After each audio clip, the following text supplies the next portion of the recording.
kasangkay, ngayon nandito tayo ngayon sa kanto ng Dakila. Mayroon lang tayo update kasi about dito sa mga gasol. So ngayon nandito tayo sa may gasulan, nagbibinta ng mga gasol. Papasok tayo dito. Halika, samahan nyo.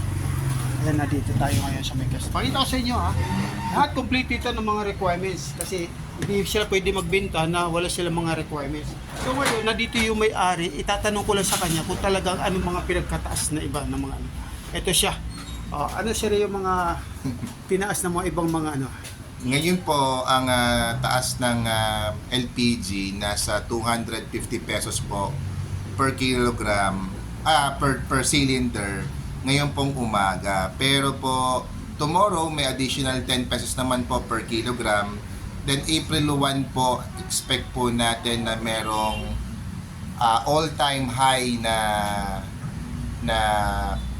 dito na price surge po. Kaya po mag-antabay po tayo sa presyo ng LPG po natin. Ang tinitingnan po ng Department of Energy, ang magiging minimum price po per cylinder ng tank natin ay 1,500.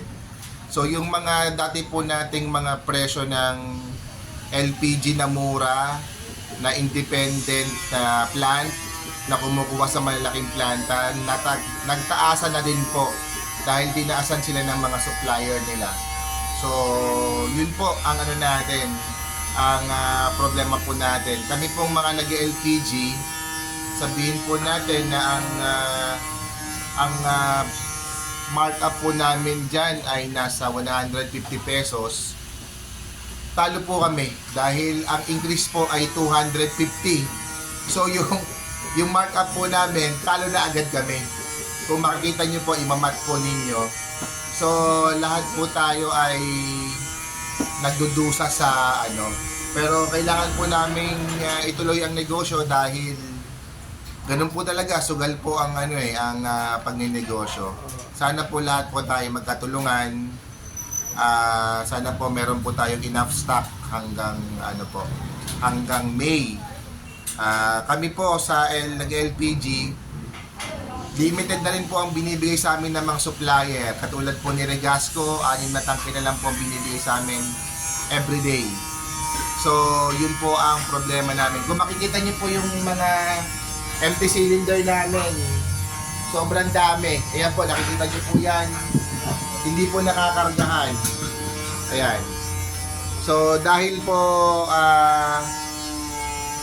kulang ang gas at ano po natin, nag-iba-iba po ang presyo. Yun lang po. Ayan. Itong araw na ito, ina-update ko lang kayo. Huwag kayong magbibigla dahil doon sa mga presyuhan natin. Kasi alam naman natin, hindi lang dito sa atin, sa Pinas natin kung ba nangyayari. Sa ibang bansa meron din, sa mga probinsya meron din. Pero ngayon, ina-update ko lang kayo about dito sa atin mga gas dahil nagtataasan. So ngayon, itong aking vlog na araw na ito, huwag kalimutan. Kung hindi ka pa nakapalo, hindi ka pa nakapag-like, hindi ka pa nakapag-subscribe, isi-subscribe mo na. Supportan nyo ang aking channel, Big Summer TV, ang aking YouTube, ang aking TikTok, Big Summer 1. Ayan. Ang aking page ng FB, ayan, Big Summer. Huwag kalimutan. Bye-bye!